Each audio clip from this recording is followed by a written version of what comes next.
Hi guys, this is Shivansh Goel from Lexis and Company, and today I am going to discuss about power of courts under CRPC.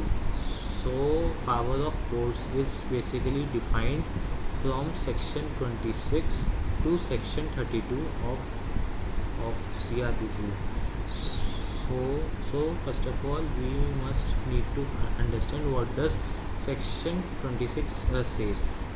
It basically defines the types of court under which criminal offences can can be triable, and these are High Court, Court of Session, and any other court which is basically defined under the first schedule of the Constitution.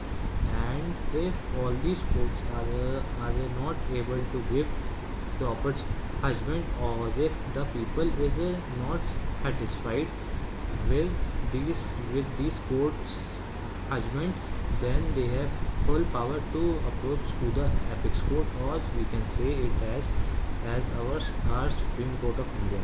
Then comes section 27, which basically talks us about offences under the case of juveniles.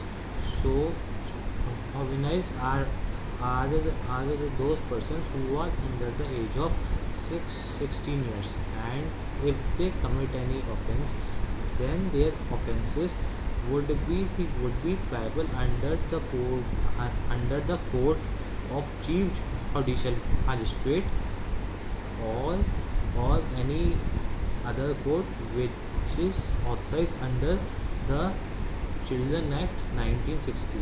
Then comes section 28, which basically talks us which basically talks about the power of High Court and the assistant session judge.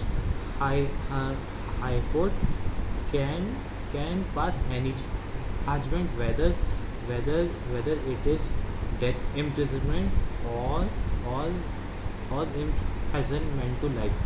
The High Court must must take every decision which must be authorized under law, and assistant session judge have a full power to give to give imprisonment for the period of 10 years, uh, uh, plus fine.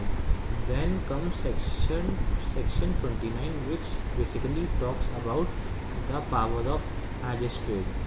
So here the chief judicial magistrate have a full power to give imprisonment of 7 years, which can be extended to fine.